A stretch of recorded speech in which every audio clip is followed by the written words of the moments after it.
Hello everybody, today we are going to be looking at cars at three different budgets: £10,000, £20,000 and £50,000, but it's a little bit different.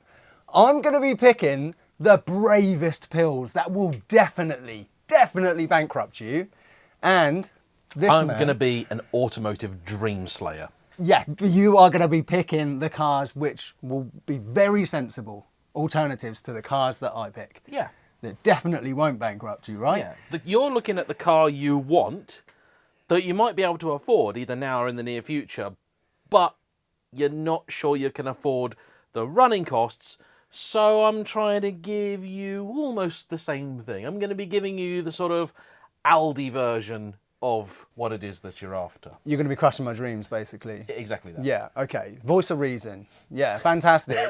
So, how ludicrous a concept is it when I'm the voice of reason? Well, look, here's the thing though. You drive cars from the full spectrum. It's true. Don't you? Yes. Whereas, I'll be honest, if a car sounds boring, Yeah. I'm not really that interested in it. So you are, well, Yeah. let's be honest, you're a very good, incredible road tester, motor journalist. Thank you. And I have been accused of being on the spectrum many times. Okay, So, well. ZX, I think, but you know.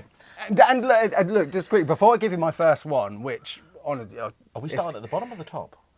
we start at the lowest, I reckon, All right, work yeah. our way up. That's Yeah, fair, yeah, I think that's good. But before I give you my first one, the last video we did, where we tried to pick cool cars that probably won't bankrupt you, loads of people really enjoyed that video. They did.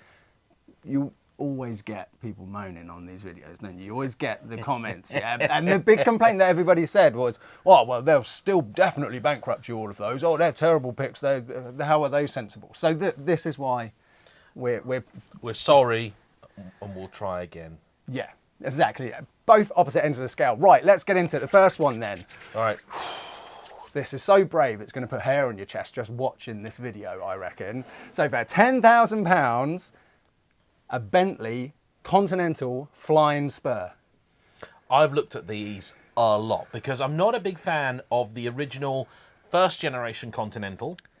And for those watching not sure, the Flying Spur is the four-door variant of that, which is just incredibly cool. And somehow it follows the rules still of the fact, I think when new this would have been the more expensive car. Yes. But today is even cheaper. And Yes. this is £9,999. This one here, £9,999. And look, before you say, oh yeah, there's always going to be one that's really, really cheap. Hang on, look, let me just show you here. So you've got, so basically you've got 1, 2, 3, 4, 5, 6, 7, 8, and excluding the category D. So 8 cars that are 13 grand or less. So I think it's fair to say that you could today go out and buy a Continental Flying Spur for £10,000. I love the look of that one. Oh, I'm so tempted already.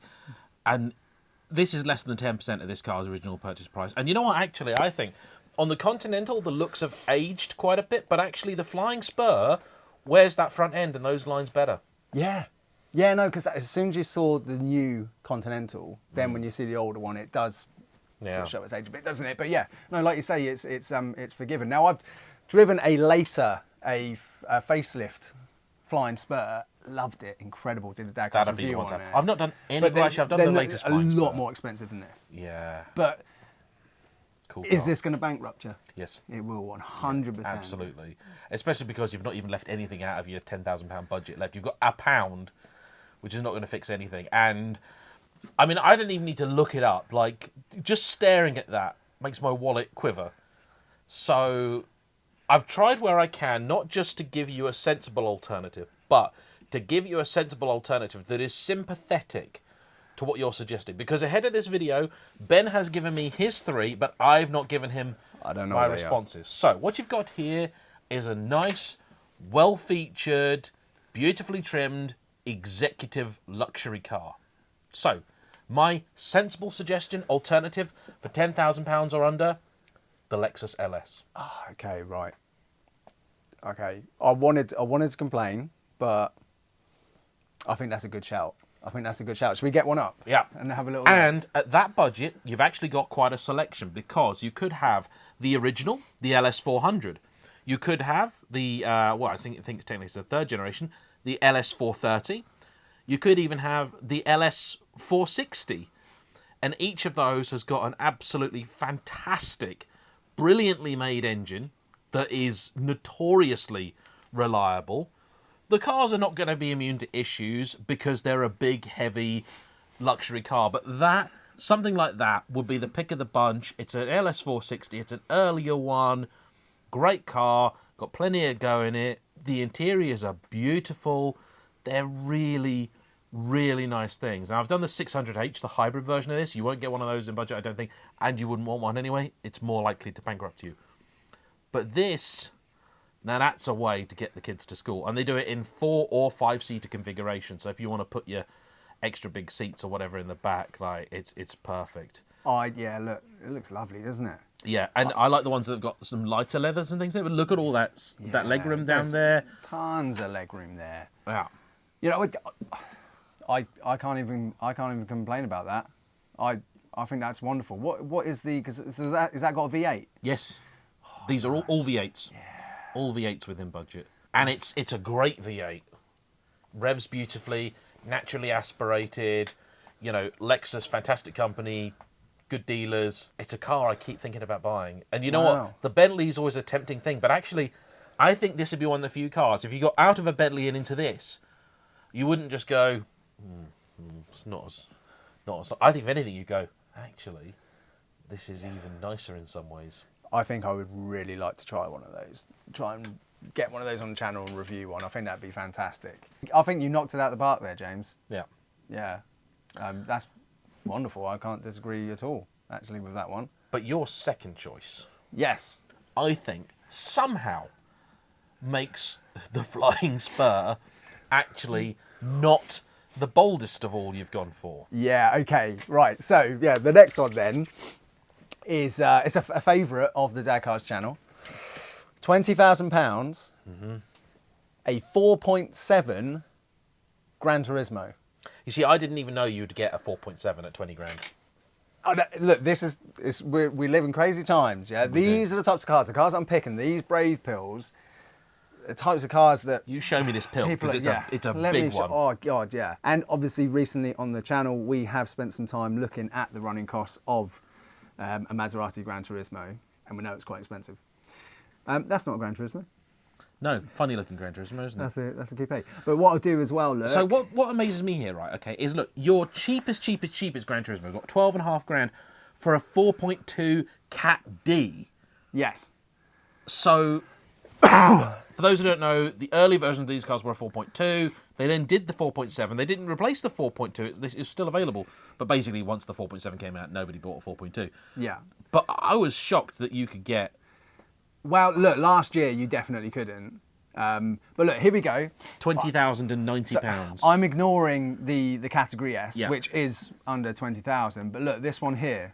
You'd get that for 20. Of course you would. 90 Absolutely. quid off. They're going to do it, aren't they? And look, just the same again. So look, just so you know, it's not just the only one that's currently for sale. So the 1, 2, 3, 4, 5 that are under 23. And again, I would say that I reckon... That's within spitting distance of 20. I'll let you have that one for the sake of argument.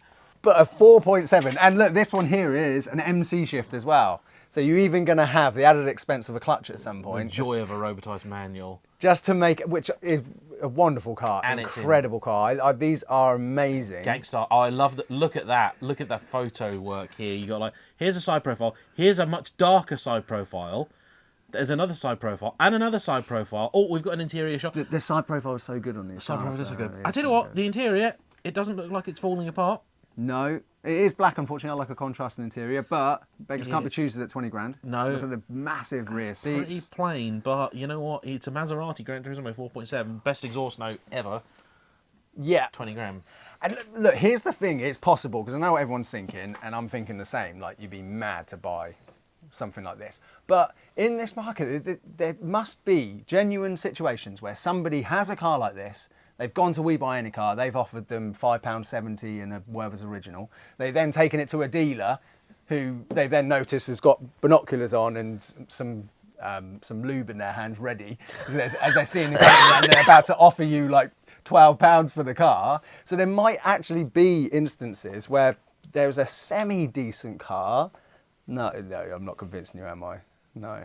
No. Right. I wouldn't recommend buying a 4.7 for this price point, by the way. Now, of all the cars you gave me, granted there were only 3, this was the trickiest one to find an alternative for, because you had your Bentley, you got your luxury saloon.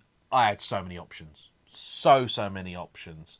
And in fact, you know another one that I would have suggested for 10 grand?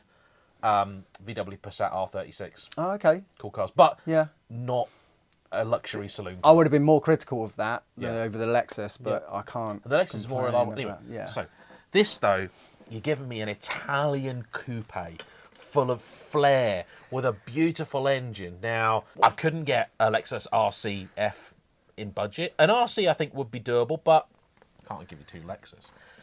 I also considered, and this was a definite possibility, a Toyota GT86. Okay. Because yeah. for under 20 grand, I mean, you got nearly all of them. Yeah. So that you could buy one with money left over for mods, do fun stuff like cool car, coupe, more restricted in terms of back room compared to this. But I think for your needs, you still get away with it. You do like your Japanese stuff. Yeah, no, I do, yeah. And yeah. I think the GT86 is actually a really, really cool car that is going to have a bit of a second wind at some point soon. Yeah. But we had a last-minute late entry from Korea. Okay. Just dropping under the £20,000 mark is the Kia Stinger. Oh, you know what? I was thinking about this on the way up. If it says a Kia Stinger, I can't disagree. This is annoying. I wanted you to tell me like really boring ones, and then I could say in front of everybody like, James, I wouldn't be seen dead driving around in that. But Kia Stinger is such a good shout. It's a great car. Such a good shout, yeah. And that's I thought I'd have to compromise and go, Ben, you can have a Stinger, but it's going to be the diesel or the 2-litre petrol. No, the 3.3-litre V6. It'll still have a warranty on it, or something of one anyway. Okay, that's such a great shout. Oh, see, I was all geared up and ready to say, that's so boring, James. I'm glad to have been a disappointment to you. Right. So here you go. So that's the diesel. That's the 4-cylinder petrol, and another couple of those along there. So I thought the 3.3 was just not a hope in heck, because they were depreciating for a little bit, then they just stopped. Yeah. But Here we go. yeah, We got one. in fact, yeah, there you go. Let's click it. Wow. With £34 to spare. Wow. And that is a really cool car. Funnily enough, very fitting because it's got Gran Turismo rear lights as well. Look. It does, yeah. It's like a Gran Turismo pair of glasses on the back. That's what I always think. But it's a really cool looking car. Really cool looking car. We spotted one out when we were filming recently in the Grand Sport. And I said in the video that James likes those cars. I do. The only downside is they are frequent oil changes every 6,000 miles, which is basically going to be every 6 months, which is an annoyance. But you know what? It's Kia. It won't be too expensive. So many toys, heated, ventilated seats, sunroof, decent stereo, DAB, Android Auto, Apple CarPlay. Like, you got everything in there. Yeah. It's a heck of a car for 20 grand. That is such a good shout. Oh, it's annoying. Spend a little bit more as well. You'll get one that's still got a good amount of its warranty remaining. This one's even got contrast interior. My pick didn't. Okay, look, fantastic pick. Annoyingly. I'm hoping your last one's going to be boring. Yeah, now what have you gone for? Okay, so £50,000. £50,000, a Ferrari 612 Scaglietti. And these are cars that have been one of the archetypal, I want a Ferrari but I don't have that much money cars for a long time. I remember, like 8-9 years ago, going to a dealer and they had a 612 in there and they had a little sign in it being like 49,995, and I was like, oh, is that 149,995? And they're like, no. I was like, what? Like a V12 2+2. We were talking about this earlier today. Yeah. These cars were more money than a 599 of the day. Yes. It's got the 575 engine essentially, but dialed up a little bit. They're amazing things. They drive great. If you want, you can still get one with a manual, but you're not going to be getting one of those in budget. You're going to be getting the F1 box, which is okay. It's not great. It's not terrible. Here we go, look. This one here, £48,950. It is black on black, I believe. Yeah. But that's safe. And with kids, I think there's probably something to be said for that, isn't there? Yeah. But I think that these are incredible looking cars. The side profile I love. It's a shame you can't see it as much on the black car, but like the side detail that you've it's got just here. scalloped out, isn't it? It's so nice. I think they're a fugly car. Oh, come on, look, from the side profile and then from the rear, I'm with you. The front takes a little bit of getting used to. Yeah. They're just. I think that they're a cool, really great. The interior's nice. That's look at nice. that. And These that's a seats, I lovely place. love these seats. Yeah, They're Daytonas. So good, yeah. I mean, the interior is actually quite fun because it's a weird hybrid of like 599, but also like sort of 360 and F430, like because it's between eras. Yeah. Oh, look at those back seats. That's pretty epic. I cannot wait to get in the back of these seats, try some child seats in them, sit in them in myself. But what do you reckon about like Grand Sport sort of size in the back there? It's a shame it's got the sort of transmission more tunnel generous. there. You reckon? So what, more like Gran Turismo? Yeah. Wow. They're a big car. They are massive. They are massive, aren't they?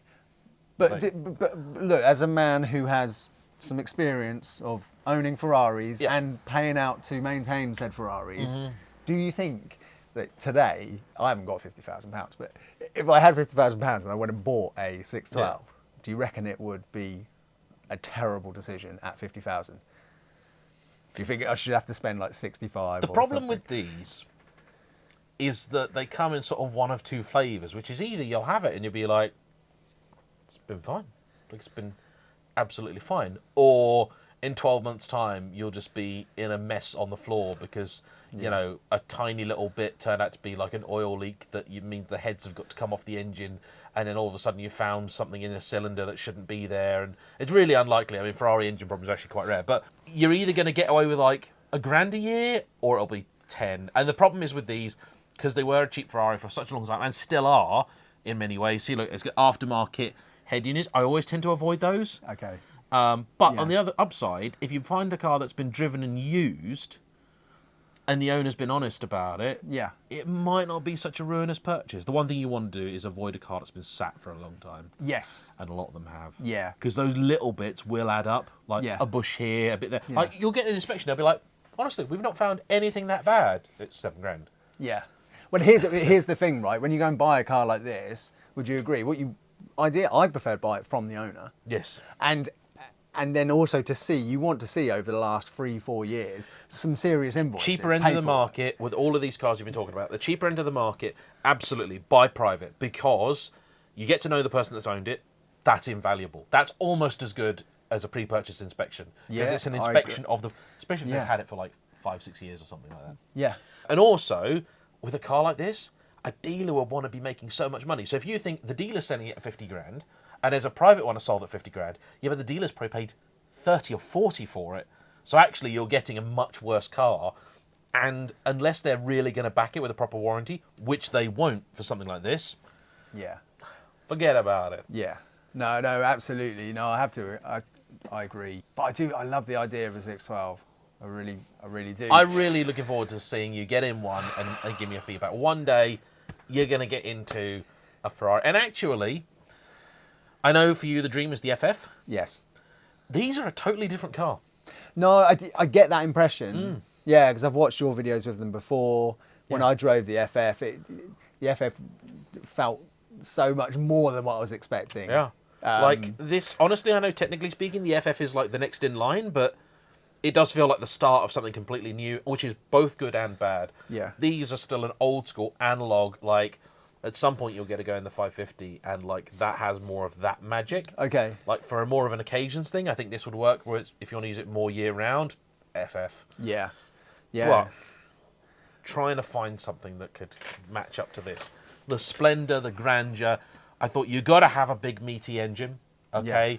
You're going more sort of 2+2 thing. You're going Grand Tourer. And I figured, again, get a few different options. One that I toyed with that I know you'd love, Lexus LC. Yeah. Because again, just about within budget. Yeah. And you could have the hybrid one if you really wanted, or you could have you're going to get the V8. They're great looking cars, great looking cars, reliable. Again, they'll be in warranty, so actually quite a good budget.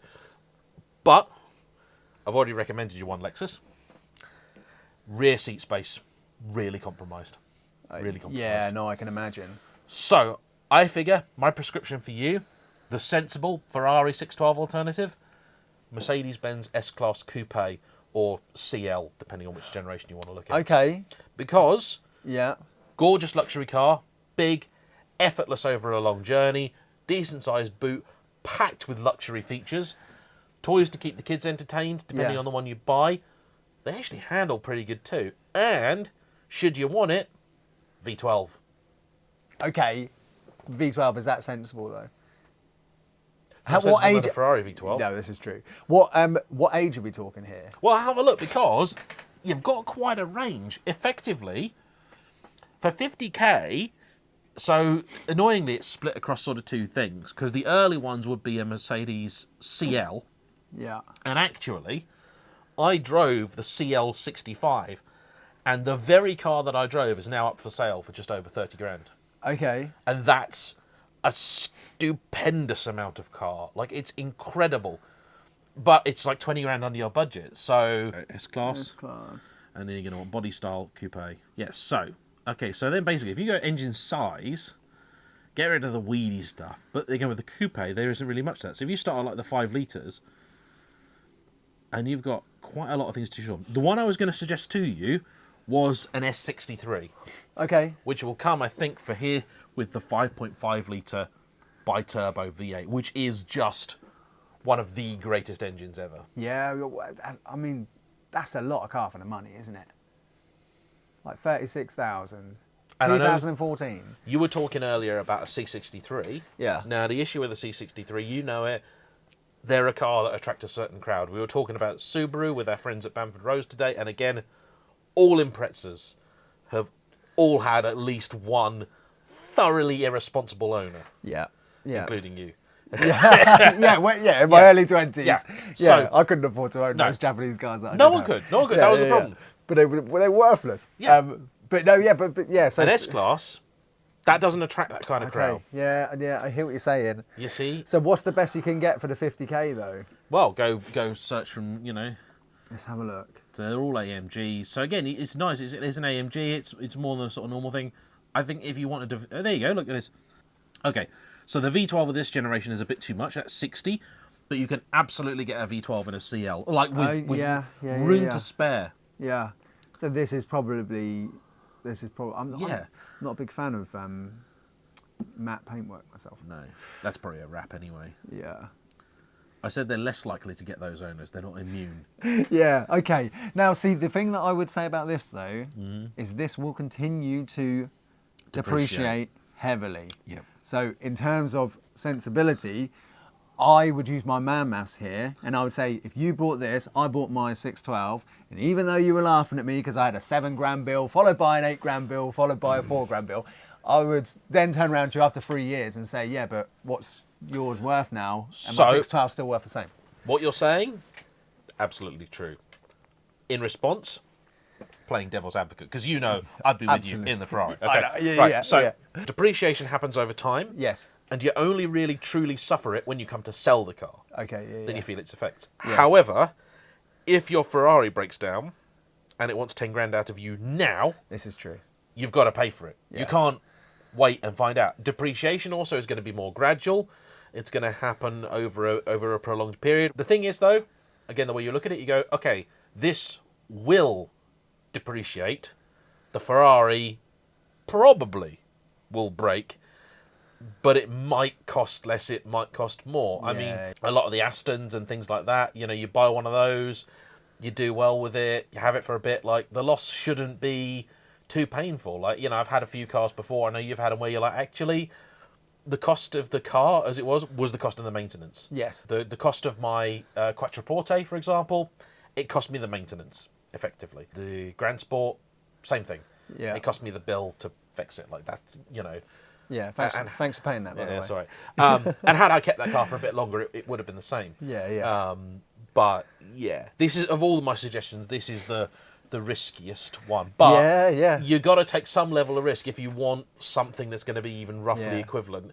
And they're all performance cars. They're all going to drink. They're all going to go through tyres. They may go through brakes. When they do, they will be expensive. And in truth, to be honest, like 50 grand is a lot of money to spend on a sensible car, isn't it? Without Oh, yeah. buying something fairly new that's going to And obviously actually, to be depreciate. fair, we talk about this, you're like, yeah, okay, is that going to depreciate? Yeah. But what about compared to, say, like a new A45?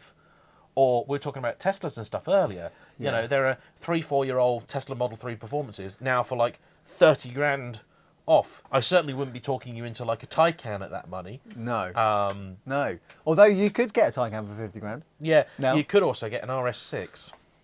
Oh, yeah. See, RS6 now, that probably is the sensible ultimate dad car. That's your baby FF, isn't it? Yeah, kind of. Yeah, well, the sensible FF, isn't it? Yeah. Yeah, there's no complaints about that. Yeah. It's just a sensible German car. RS6 is a very cool car. Amazing. I've got to get one of those on the channel as well. Incredible suggestions. The first two blew me away. This one is a very tricky one to do, but no, you did really well. But I just think it's worth pointing out at the end that I don't recommend anybody buys any of those cars that I just made a case for, by the way. If just very quickly, what I would buy at 10, 20 and 50 is 10,000, a 4.2 litre quattroporte. I thought you were about to make some more sensible suggestions. I reckon you could get one that's well cared for. Someone's put some money into maintaining. A 4.2 quattroporte at £10,000 in this market, I think is possible. All right, good luck. I reckon for 20,000, E39 M5. I reckon you could get a really nice E39 M5 in this market for 20,000. Yeah, because those were going up quite quickly, and then they sort of just stopped. But it's like everything has, though, isn't it? Yeah, you know, I think you will be able to find. It'll be a higher mileage one. Yeah, but I reckon you can find one that's cared for 20. Yes, and at 50,000, my pick would be an Aston Martin Rapide S. Yep. With the 8-speed Touchtronic free. Because I've seen one for 55,000 on Auto Trader that's approved Aston used for 55,000. So if you can get one for pre-purchase inspection that's not from Aston for 50 grand. It's a lot of car. Oh, so much car for the money. Over 200 miles an hour. So much want for those. But back seats. Yeah, it'd be interesting. Although they've got the 4 doors, there'd probably be more space in the back of the 612, right? Oh, yeah. Yeah, it's very tight at the back of a Rapide, isn't it? And the problem is you can't put your multi-mech in there. No, but I can't in the 612 either. No. But it's a Ferrari. Yeah, it's a Ferrari. I've got to own a Ferrari one day. Do you reckon it will happen, James? Absolutely. Do you reckon? Guarantee it. God, you're going to be there with when me not when if. it happens. Okay, thanks, James. Oh, that's brilliant. Well, is there anything else you'd like to add? Subscribe to Ben's channel. Oh, thank you. Well, subscribe. Well, let's be honest. People have already probably subscribed to yours, but you never know. Thanks for watching us. I hope you enjoyed the video. Let us know in the comments below. What would you pick at those budgets? 10, 20, 50 grand. Give us your wild and your mild. Awesome. Thank you so much. Take care. Bye-bye. You could use that as a title if you want. Wild and mild cars for 10, 20, 50k. Oh yeah, let's get a quick thumbnail actually. Yeah. Oh yeah. We always need them. Yeah, because what I'm thinking of doing is just doing a bit of rough Photoshop to put like devil horns on me and a halo around your head. Because I think that would be quite funny.